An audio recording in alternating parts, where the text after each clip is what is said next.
Okay, you are listening to the award-winning Philadelphia Hall Monitor on WPPM 16.5 in Philadelphia on Comcast Channel 66 and streaming live at phillycam.org. You can find us on Twitter at Hall Monitor WPPM, on our website www.hallmonitor.org, and on Facebook at PHM WPPM. Tonight on the program, we'll be joined by Councilmember Mike Driscoll. Our own Lance Haver will discuss the differences between the waterway public advocates in Philadelphia versus the ones in the Commonwealth. And Denise Clay Murray will join us in the second half of the program to discuss, amongst other things, the newest entrant to the Philadelphia City Council race, and that is Councilmember Cindy Bass. We learned earlier today she will be running for City Council President, along with our guest tonight, Councilmember Mike Driscoll. So a lot of interesting things going on in that race. Lance, how are you tonight? I'm fine, thank you. I read the great story in the Inquirer about all the architects who have come out opposed the stadium. It really seems overwhelming that the experts, the architects, the city planners, the people who think about these things are opposed to it, and it's only the money people who are in favor of it. Opposed to it for all the reasons the people in Chinatown have given for being a bad idea. Right. Also, because they think about how the city should organically evolve, and they're saying doing this won't help. And the stadium supporters were the planners who threw up the idea of a residential tower at the last second. They said, it just doesn't seem like they're thinking this through. If they can make such a major change in such short a timeline, who's to say that they've really thought through all the other problems? Mm-hmm. That's absolutely right. And, this article said that there were, I think, 2,100 experts, architects, people in that world who understand these things, who all agreed that this wasn't a great idea. And again, it's the same thing that when we had opponents of the stadium on the show to talk about this, these are the things that they had said. And now there are experts saying, yes, we agree with you, and this is correct. Well, I'm going to try and get them on the air in September so that they can talk through what their objections were, and we get a little more background. It was interesting that the people who support the stadium said they were factually wrong, but didn't list any facts that they got wrong. So I'm kind of curious what they're talking about, and hopefully we'll be able to get on some more experts to have a fuller conversation. This really is a major, major project that will have a tremendous impact on the city for years to come. And so getting as much information out to people, I think, is a good idea. That's right. And that's something we're going to strive to do, especially this fall, when this is where, my feeling is that we're going to know more about how this project is going to go along this fall. I really do believe that. So I think we're going to see some major things happen with this. But before we do that, tonight on the show, we have Councilmember Mike Driscoll, who announced last week that he is running for City Council President. So we talked to him about that a little bit, and also his fall agenda, what he's looking forward to this fall council. So here is our interview with Councilmember Mike Driscoll.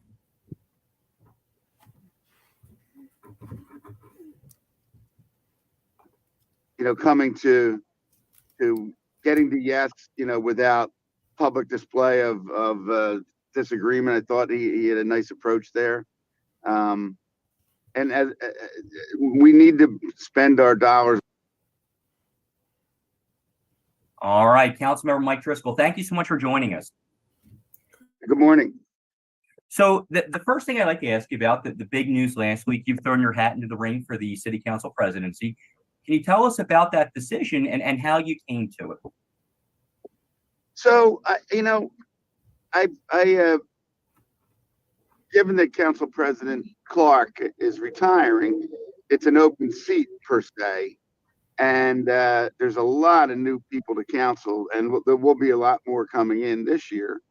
And so I wanted to have a robust conversation with the entire council as to where we see our role in this new mayoral administration coming up, and our new composition of 17 new council members, some returning and a lot coming in as freshmen.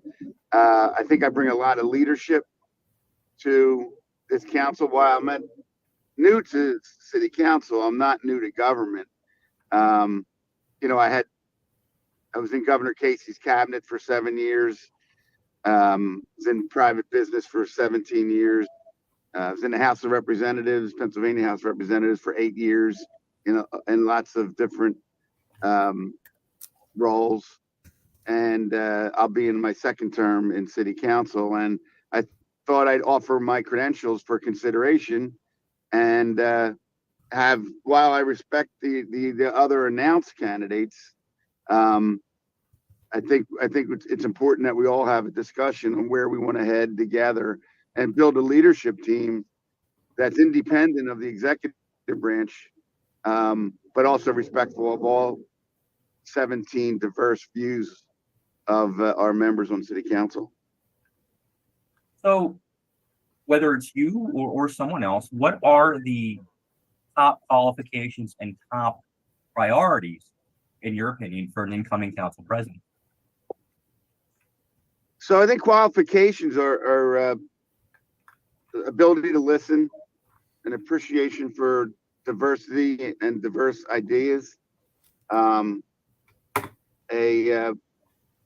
willingness to have conversations around complex issues. I was a fan of President Clark's style of consensus building, and you know, coming to getting the yes, you know, without public display of disagreement. I thought he had a nice approach there, and as we need to spend our dollars wisely, coming in to this new administration here. As you know, we funded a lot of agencies that need it right now, like L&I and the police department and the prison system. That was the good news in this year's budget. The bad news is we're having a tough time filling those positions from an executive branch level. So we lend support this year to the executive branch by giving free public transportation for city workers, more parental leave. We're trying to sweeten the pot for the executive branch so that they can have the tools to hire the people to do the jobs that we all know city government needs to be doing better. And so I think as a new council, we have to analyze the new mayor's incoming budget, what those priorities are going to be versus what our priorities as city council members are, and make sure that we get to a final product next June that reflects what's good for the city of Philadelphia going into what are some really interesting times. You know, we're mindful that 2026 is the 250th anniversary of democracy, and Philadelphia will be on the world stage. And I think next year's budget ought to help us get ready to make us shine in 2026 when we are on that world stage, when we have FIFA here, when we have the Major League All-Star game here. Because if we nail it in 2026, I think we're going to have residual benefits for the next 20 years. So you have extensive background in government, and you've been on council now for just over a year. What has that experience been like for you? And how does that differ from state service in the state house? I'm sorry, allowed to say that again? So you've been on council for just over a year now, and how does that differ from your service in the state house? What are the differences like between being on Philadelphia City Council and in Pennsylvania state government? Yeah, so a few reporters asked me that at the end of 2022 calendar year, and let me explain it in a military sense. I feel like I went from the Air Force to the infantry. When I was in the House of Representatives, we were sort of putting together large budgets, making sure the city of Philadelphia's school district was funded, setting priorities and legislation that not only affected Philadelphia, but the whole entire Commonwealth of Pennsylvania. Well, as a city councilman, I feel like I'm a mini mayor of the 6th Councilmanic District.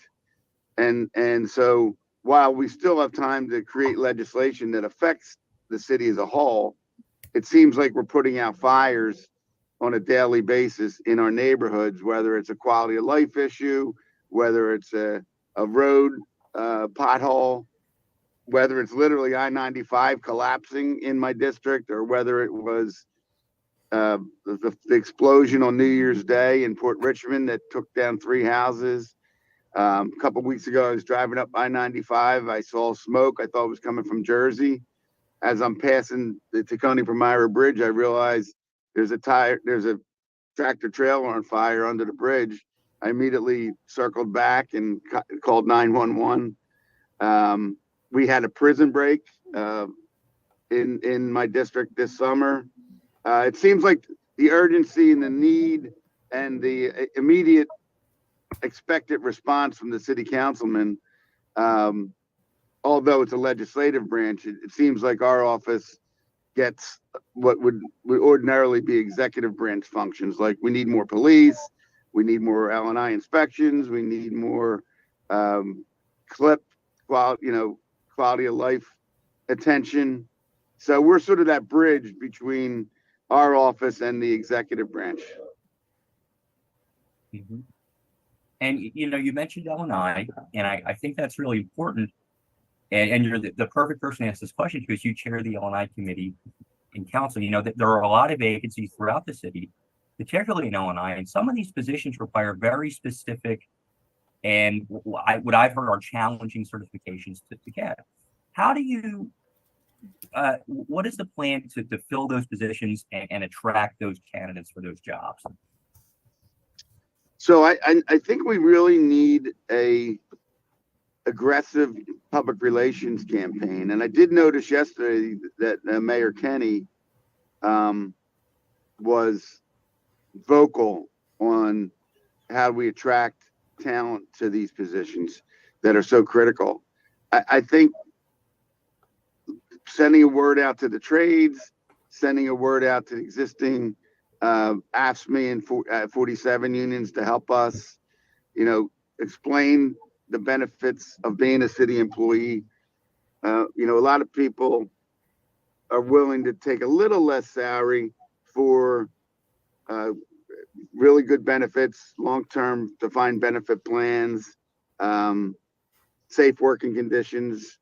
I want to make sure we can attract talent to that agency so that we can get the basic job done,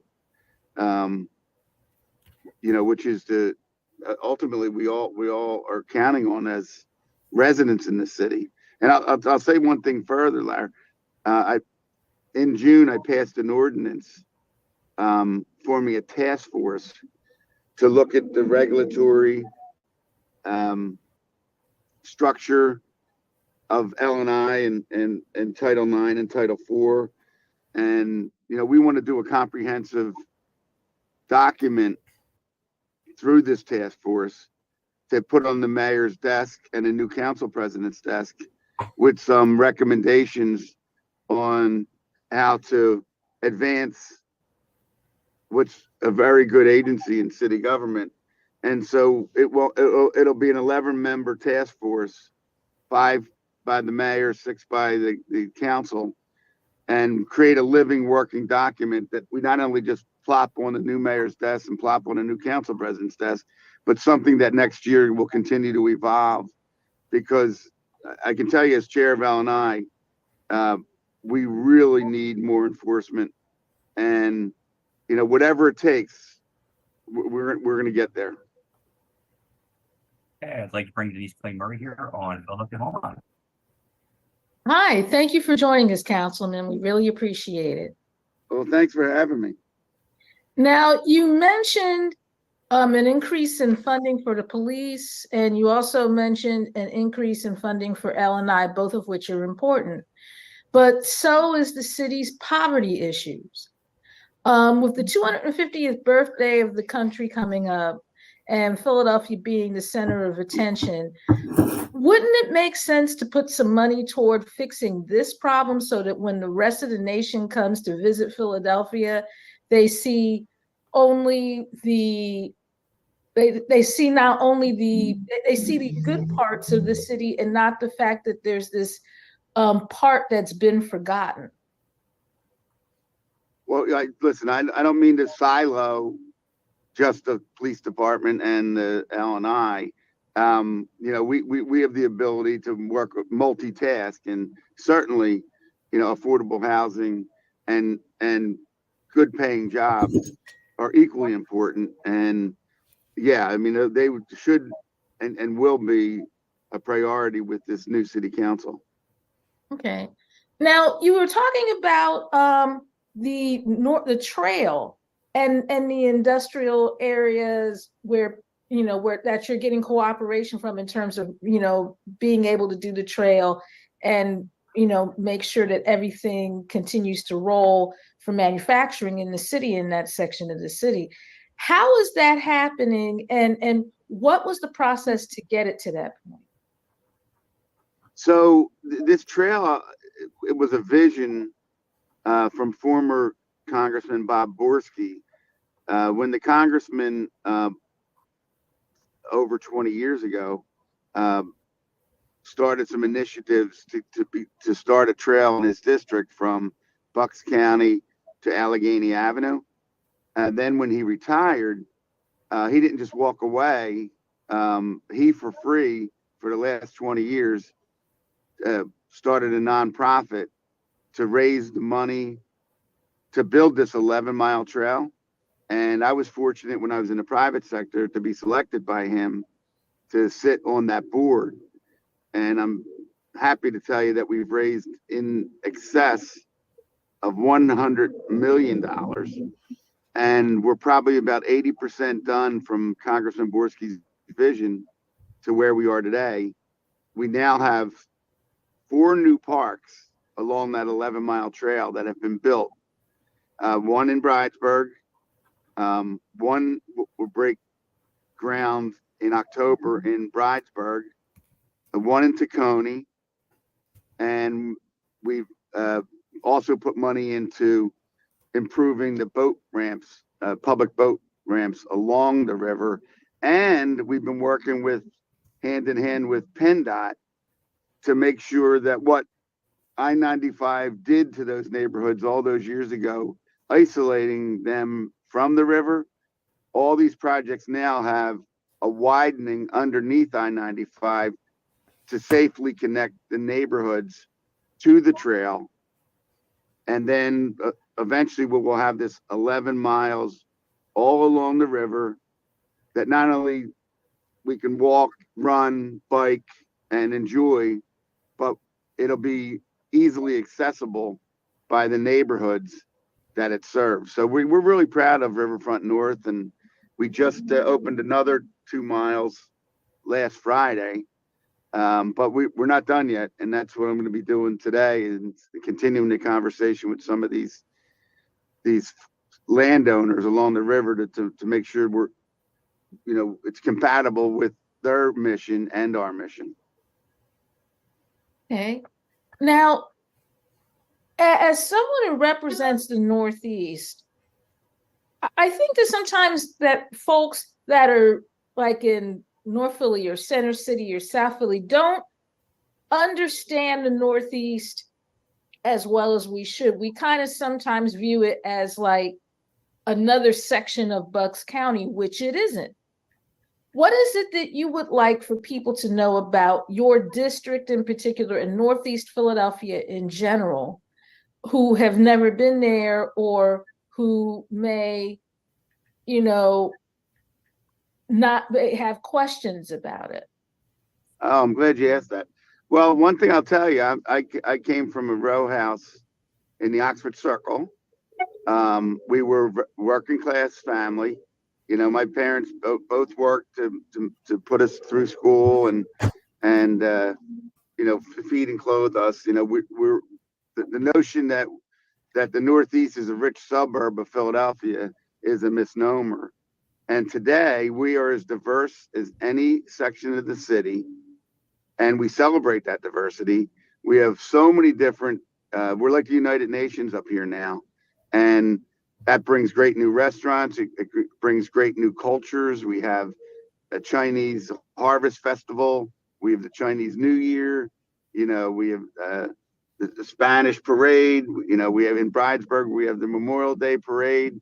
We celebrate all sorts of diversity up here. And you may have read recently that I had passed in City Council a resolution to study the feasibility of extending the Broad Street subway up the Roosevelt Boulevard to Neshaminy, to Bucks County, so that along that corridor where so many people live, we can reconnect them more easily to jobs and to Center City than the isolation that Northeast Philadelphia has had by virtually just bus routes taking us where we need to go, not a better rail service. So to answer your question again, is I want people to understand that Northeast Philadelphia is not a rich suburb, but it's a working class part of Philadelphia that makes up, if you include the river wards in my district, makes up about 33% of the population and the tax-paying base of Philadelphia. Okay. Well, thank you so much, Councilmember Driscoll, for giving us your time. And I'm going to give you back to Larry McGlynn, my co-host, and you're listening to Hall Monitor on WPPM 106.5. Thank you, Denise. And Councilman, last thing, what are some of your priorities? What are some of your priorities for the fall legislative session?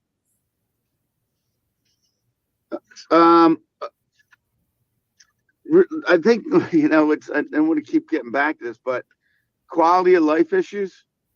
So a couple problems I've had in my district, and I know that it's been across the city, is those drifting and donuts and the cars that were racing up and down the all sorts of areas of my district. I want to tackle that issue and give the police the ability to send a message to those folks that we're not going to tolerate that behavior in Philadelphia. It's illegal. It's already illegal, in terms of the Pennsylvania driving code. But I want to send a message with an ordinance that was passed in June that we will seize your vehicle and or give you a $2,000 fine if we catch you drifting on the streets of Philadelphia and causing havoc in unsafe conditions. Further than that, I didn't even know what a boom party was until 2 years ago. But boom parties are these new social media phenomenons where either a text or an email goes out and everybody gathers at a pre-designated location and they put up these giant speakers and they blast music at all times of the day and night that disrupt the quality of life of the neighborhoods they choose on that given day to disrupt. And we have a similar ordinance passed that also could potentially seize the vehicle and or a $2,000 fine. But it's more than that. We also put extra money into the community life improvement program so that we can immediately address a graffiti problem or immediately go out and find sort of a bad neighbor that is letting their property deteriorate and cause havoc in the neighborhoods. So yeah, these quality of life issues are going to be something that we'll be concentrating on. And then further than that, public safety. I hear it in every neighborhood I represent, that there's this sense of lawlessness, whether it's cars going too fast, ignoring stop signs, ignoring lights, the gun violence problem that every neighborhood faces right now. That's going to be a priority. And then thirdly, economic development, making sure that these small businesses along the corridors in my district know that there's great programs that the city of Philadelphia has. We're going to expand cleaning along the corridors. We're going to continue to invest in manufacturing jobs. We want to make every neighborhood in Philadelphia fit the business model that it'll be a great place to live, work, and worship in what Philadelphia's always been known as a city of neighborhoods. And we want to make sure that all these neighborhoods, can thrive again, because I believe they can. And Councilmember Mike Driscoll, thank you so much for joining us. Yes, thank you. Thank you. Enjoyed this. Thanks for having me. All right, we'd like to thank Councilmember Mike Driscoll for joining us on the show. And just a reminder, City Council fall session begins September 14th. So we're about 3 or 4 weeks out. We're going to have council members on right up until then and through then, actually, because we want to talk to them and find out what they're going to be focusing on this fall. So a lot of good information there from Councilmember Driscoll. Now, Lance, you have been the person following the water rates here in Philadelphia. And in yesterday's newsletter, you had a very interesting piece about what's happening on the Commonwealth level, and you compared it to what's happening here. Can you tell us a little bit more about that? I'm happy to, but before I start, I'd like to put in a plug for us. I know many of our viewers and readers think of the New York Times as the paper of record, and I'm just going to ask if we can call up my slideshow. Thank you. So the New York Times, for whatever reason, has decided to use Ann Coulter as an opinion piece. Now, I recognize a lot of people love the New York Times, but I think it's important for people to understand just how much trouble newspapers are in and why it's so important to support independent media, whether it's us or it's somebody else. So Ann Coulter is on the opinion pages of the New York Times. In 2002, Ann Coulter famously said that her only regret with Timothy McVeigh, who was the bomber who murdered people in a federal office building. He blew up a federal office building with people inside and murdered them. Ann Coulter said her only regret, saying that he should have blown up the New York Times building. And when she was called on it, when she was actually asked about, are you suggesting that it would be a good idea to murder people in the New York Times? She clarified it. She said she should have added after everyone had left the building except the editors and reporters. So she wanted to kill the editors and reporters of the New York Times. In 2019, she went so far as to say the New York Times is worthless and should fold. It should be closed. And this is how desperate the news media has become. This is how right-wing they've become. This woman, Ann Coulter, who's a bigot, who's a racist, who the Southern Poverty Law Center has said is a bigot and a racist, who suggested it would be a great idea to kill the editor and the reporters in the New York Times and that the New York Times should go out of business. The new owners of the New York Times put her on their opinion page. They sought her out. They sought her out for a roundtable discussion and asked this woman who called for the murder of their own reporters, of their own editors, to come on their pages and tell them what she thought.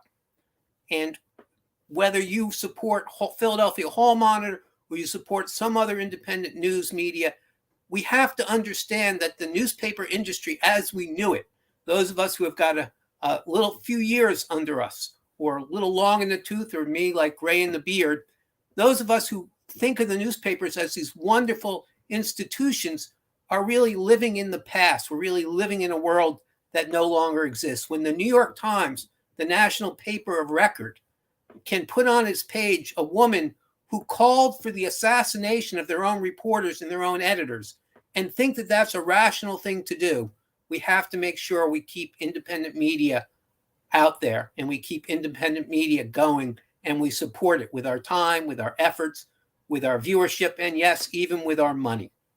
And that brings me to the point that I wrote about that you were asking about. So I think most of our viewers know that the water department has had 2 rate increases in 2 previous years. A 3rd rate increase is happening this year. In September, when you open up your bills, you will see still another rate increase. And then next year, already in the plan, already approved, is a 4th consecutive rate hike. Now, the amount of the rate hike, because of what's called compounded interest, is a little difficult to figure out. but it's over 40%, over 10% a year, every year for 4 years. Now, I'm contrasting that with what just happened in the Commonwealth Court. In Commonwealth Court, the state consumer advocate challenged the decision of the regulatory body, the Pennsylvania Public Utility Commission, and said that the sale of a relatively small sewer system in East Whiteland Township wasn't in the consumer interest. And he said, we know as a fact that every time one of these systems is sold, rates go up. They go up by 90%, by 80%, by 70%. We see that every single time. And so he went to court and he said, selling a water utility is not in the consumer's interests. And the court agreed. The court said, and I'm going to read it, President Judge Renee Cohn-Jubilier found that the PUC, the Public Utility Commission, quote, erred and or abused its discretion in approving the sale to Aqua because any public benefit did not outweigh the harm of the transaction.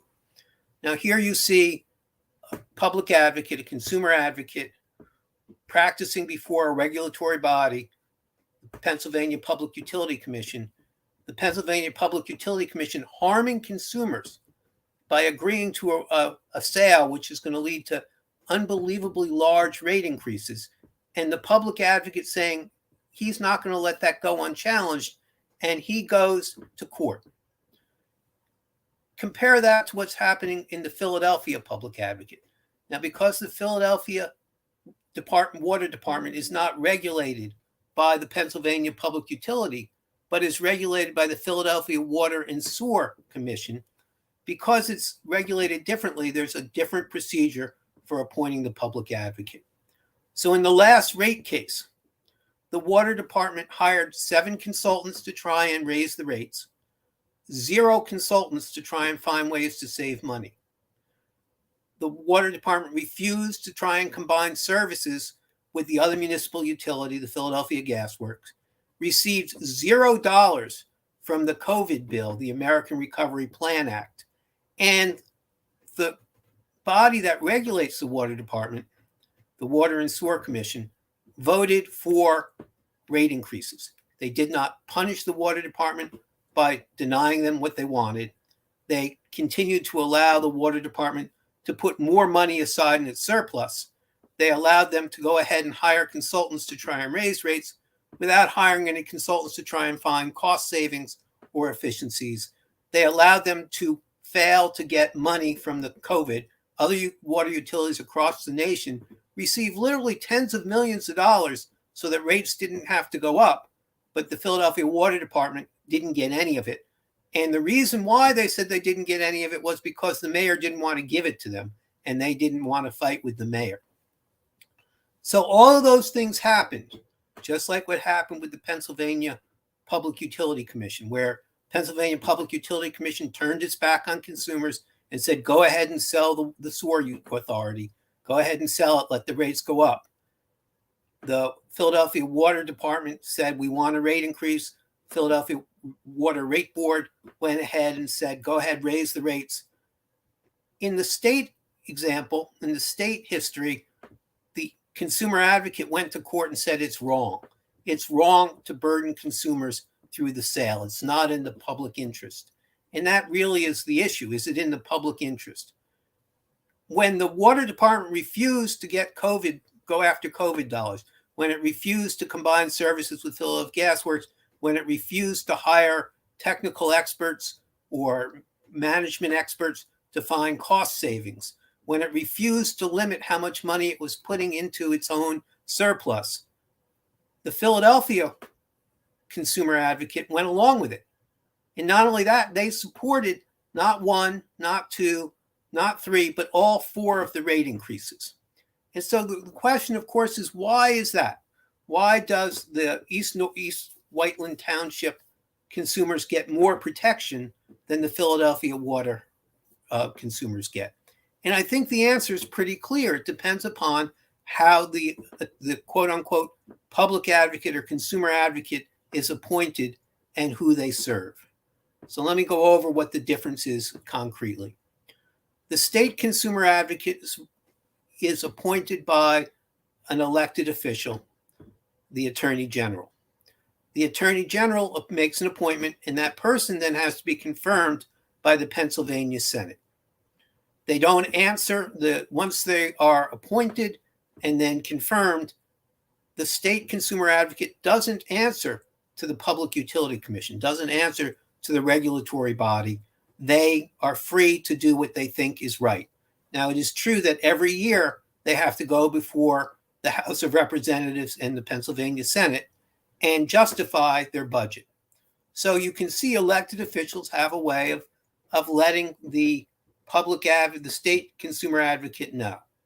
But the commission, the people who set rates, don't have anything to say about it. They can't control it. They can't say, we're not happy with the consumer advocate, so we're not going to renew their contract.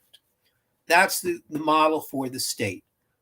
The city's public advocate is appointed by the regulatory body. They serve at the pleasure of the regulatory body. So the Philadelphia Water and Sewer Board, who sets rates, who makes a decision to raise rates 1, 2, 3, 4 years in a row, also makes the decisions whether the public advocate will have a contract. And they are allowed, the rate board is allowed to renew the contract without any type of public hearing, without any type of bid.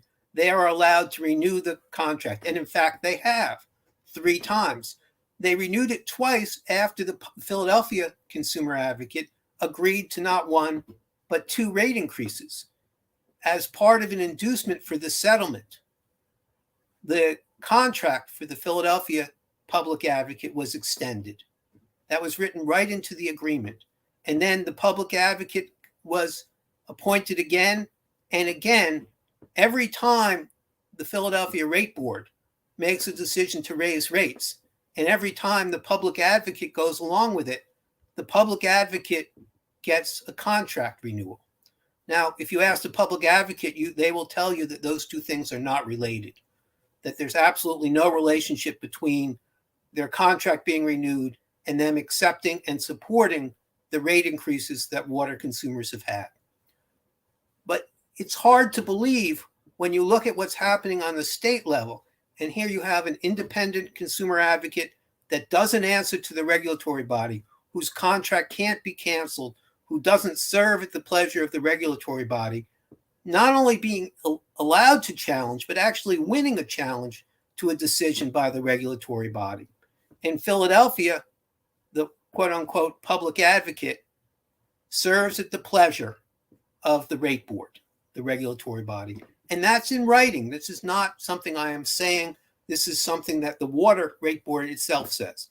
They are the only ones to decide whether they are satisfied with what type of job the public advocate is doing. To go a little further, there is nothing that requires the Philadelphia public advocate to meet with the public people. They're not required to meet with the registered consumer community organizations, the RCOs. They're not required to meet with labor unions. They're not required to meet with churches, synagogues, mosques. They're not even required to meet with elected officials. They have only one constituency which they have to answer to, and that is the water rate board, the regulatory body. Now, the public advocate says, well, they're experts and they don't need any help. They know what everyone thinks. So they don't need any input. They don't need anyone to tell them what the issues are, what's important. They know. And the fact that the water rate board hires them, gives them no bid contracts, we should all just accept that that's fine. There's nothing wrong with it. But again, if you look at the outcome and you look at what happened to the people, the consumers in East Whiteland Township, and you see how they were protected from these rate increases, and you look at what's happening to Philadelphia water rates, when you open up your September bill and you see the 3rd of 4 consecutive rate increases, and you think about the people in East Whiteland Township opening up their bill and seeing no rate increase, it should be fairly apparent that there's unequal protection here. And the question is, why? Is it that the state consumer advocate is so much smarter is so much better, is so much more able to protect consumers than the public advocate for the city? Or is it a question of who does the public advocate answer to and who does the state consumer advocate answer to? You know, there's a famous quote by Upton Sinclair, which unfortunately I'm going to paraphrase, but it goes something like this. It's very difficult to persuade a man of something he is paid to understand. So it's inconceivable to me, and I will say to me, not a fact, my opinion, it is inconceivable that the people who pay the public advocate, the people who renew the contract, the people who give them the no bid contracts, don't have some control over the positions that the public advocate takes. Again, the public advocate didn't object when the water department refused to combine services with the Philadelphia Gas Works. Public advocate didn't object when the water department hired consultants to raise rates, but refused to hire consultants to find deficiencies and cost savings. And that's really the issue before us. As we have a new mayor and as we start looking for a new council president, the old way was even worse, which is hard to believe. In that way, the water commissioner recommended a water rate increase and then decided whether he was right. So it's an advancement to have an independent body. But as we now look at the massive rate increases, we have to start thinking about, is there something else we can do to protect consumers from these constant rate increases? Because unfortunately, water is not just a basic necessity of life. But in Philadelphia, if you don't have water service, you're not allowed to live in a property. And if you don't have water service, your children are removed from your home. And if you don't have water service, perhaps it seems silly to have to say it out loud, but you suffer. And it is a type of suffering that is very difficult to get out from under. So we have to have more protections. And yes, we do have some very good low-income plans, but the water department is doing a very poor job of enrolling people in it. And again, our public advocate is allowing that to happen. So that's my report on it. I hope people get a chance to think about, one, when you think about newspapers and you think about what's going on at the New York Times and you think about what's happening on the editorial pages of the Philadelphia Inquirer, New York Times is putting on Ann Coulter, a commentator who suggested that the New York Times building should be blown up and the reporters and editors should be murdered. Philadelphia Inquirer, who continues to put on right-wing zealots. We have an example of someone who says former President Trump shouldn't be tried. He should be pardoned without a trial. And we have a very difficult environment for the news media, and it becomes incumbent upon us to find ways of supporting independent media and making sure stories like the one I'm telling about the different types of protections for ratepayers get told. Because you're not going to read it in the Philadelphia Inquirer. You're not going to see it on the TV news. You're only going to get it if you're listening to Philadelphia Hall Monitor.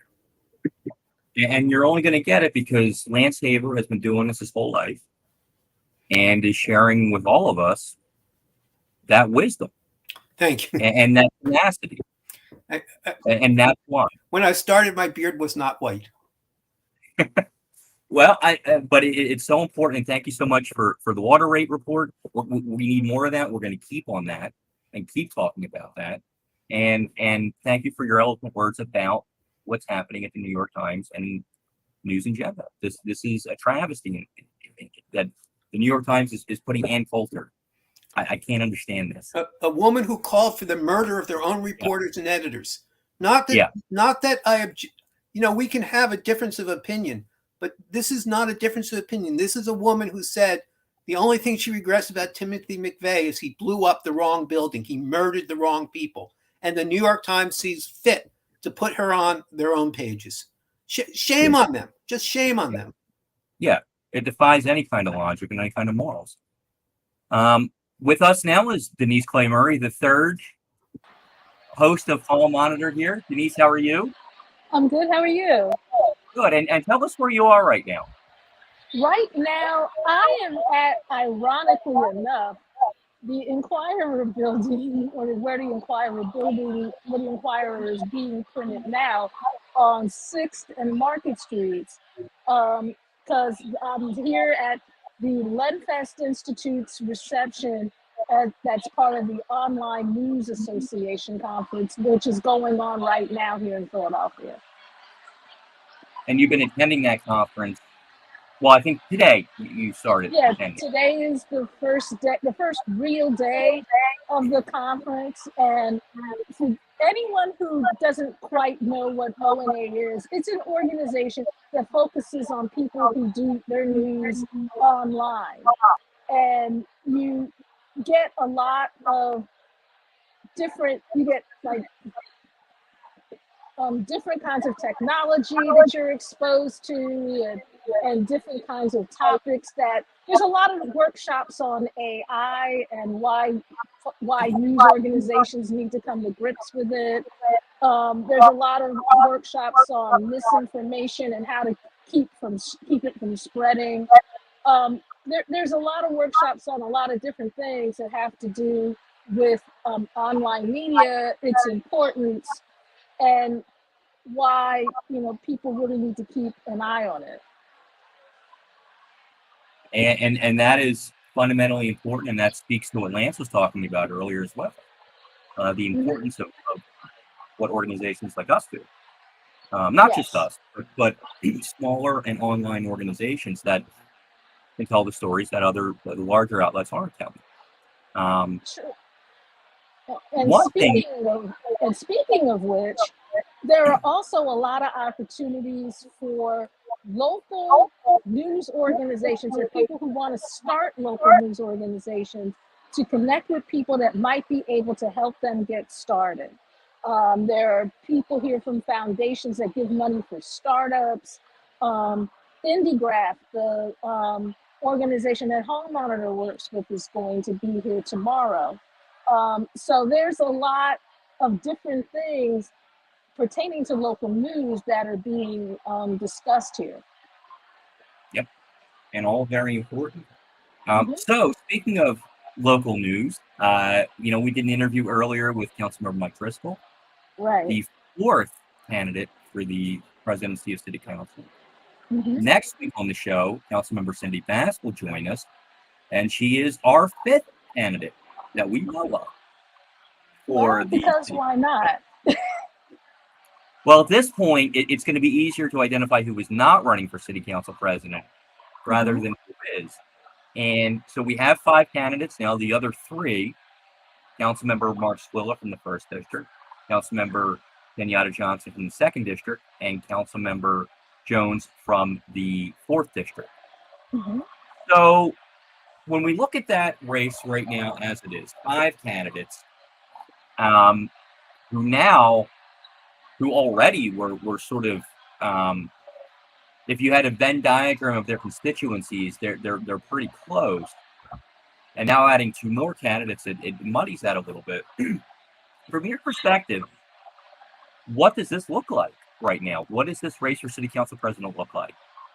Well, I think that we're closer to the need for a consensus candidate than we've ever been in terms of this race, because because you're right, a lot of these candidates have the same constituencies. And the newer people that are coming to council, and even some of the people that are already on council that describe themselves more as progressives, I don't see them voting for any of these people. And, Cindy Bass throwing her hat into the ring, that's kind of a surprise because, first of all, folks thought that she was going to run for mayor and she didn't. And second of all, I don't know if she has a path to the majority of council members to become council president. But then again, I don't see where a lot of people have a clear path to the majority, which is why I think the fact that we have 5 candidates brings us closer to the need for a consensus candidate than ever before. And what the problem is going to be is who is going to be that consensus candidate, because none of the people who would normally support the 5 people that are currently running are going to vote for the other guy. I can't think of any circumstance in which that happens. But, you know, I'm really kind of shocked that all of these people decide to throw their hat in because, you know, it's kind of, they have to know that this has no choice but to end up like the mayor's race, where you have a very, very small percentage of the vote deciding the nominee or deciding the council president. And if that's the case, how does that person build the kind of consensus necessary to get stuff done? I just can't see it. And you know, it's interesting too because the recent history of council president races, and it's going back, the last one was 12 years ago. Mhm. You know, it seemed like it was a one-on-one kind of thing. Right. It didn't seem like there were multiple candidates, at least at the end.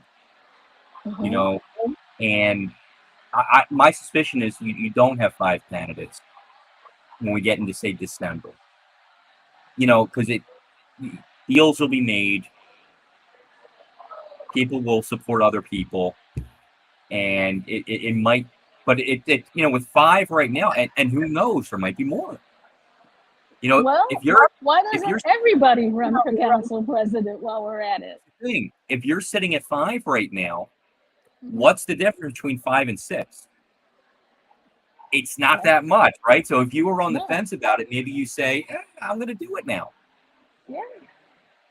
You know, It just doesn't make any sense because in order, you know, council was already going to have an interesting makeup with the people coming in, and if you add if the Working Families Party is successful in bumping off all of the Republicans from the council at large, it's going to be a hot mess. Yeah. Because because the Working Families Party owes nothing to the Democratic Party. And because they owe nothing to the Democratic Party, there's nothing stopping them from throwing a complete monkey wrench into the whole process. And don't be surprised if that's not exactly what happens. no, I agree. And, you know, with Kendra, if Kendra Brooks and Nicholas O'Rourke are both on council, Mm-hmm. I think that changes the calculus a lot. Mm-hmm. More so than I think a lot of people realize. You know, having 2 Working Families Party candidates, and also, let's be honest, the possibility of no Republicans at all, Right. because Brian O'Neill has a serious challenger in the 10th district, Barry Messina. So that if that happens, you know, you're looking at a very interesting dynamic in city council, something that has not been seen Mm-hmm. in recent memory.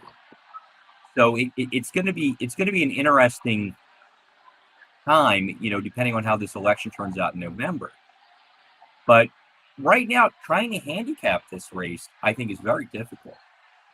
It is. And in a way, it kind of shows that while the Democratic City Committee got its way in the primaries and got most of its candidates elected and bumped off the ones that they didn't want and all of that, the fact that you have 5 Democrats, 5 city committee endorsed candidates running against each other for the right to be city council president tells me that the control that Bob Brady likes to think he has over his party and over his delegation isn't what he thinks it is. Because once upon a time, he would have been able to say, you know, only 1 or 2 of you are running, or none of you are running, and we're going to pick this guy. That's not the case anymore. And the fact that you have 5 city committee endorsed candidates running against each other for the right to be city council president, that tells you that for all of the, you know, chest beating and stuff that city committee has done, oh, you know, since the May primary, maybe they started, you know, channeling their inner King Kong a little early. And that's without even considering the fact that only 26% of the registered voters actually voted for these candidates. Right. And they have to be careful come the fall, not only for the mayor's race, Mm-hmm. but, you know, they're statewide judges, and Philadelphia needs to turn out the vote to counteract, you know, the 50 red counties that are Mm-hmm. small, but are going to have an aggregate vote count that could turn the election if Yes. Philadelphia does not come out.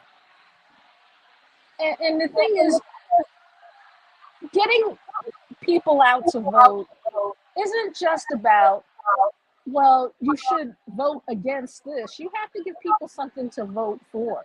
That's right. If we learn nothing else during the May primary, you have a significant percentage of Philadelphians that don't think there's anything to vote for. And that has to be dealt with.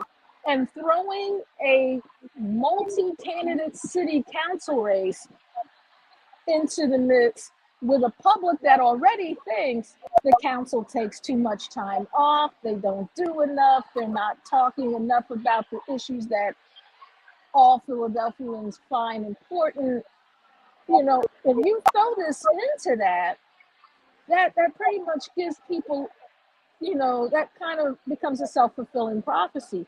And that really needs to be something that folks focus on.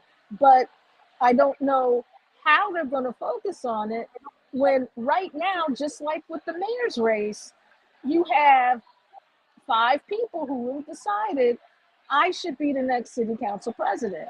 And Darrell Clarke was going to be a tough act to follow anyway, in terms of, you know, his ability to build consensus, the fact that most of the rancorous relationships that went into legislation in city council didn't even really come out until people started running for mayor and were able to like speak their truth, for want of a better way to put it.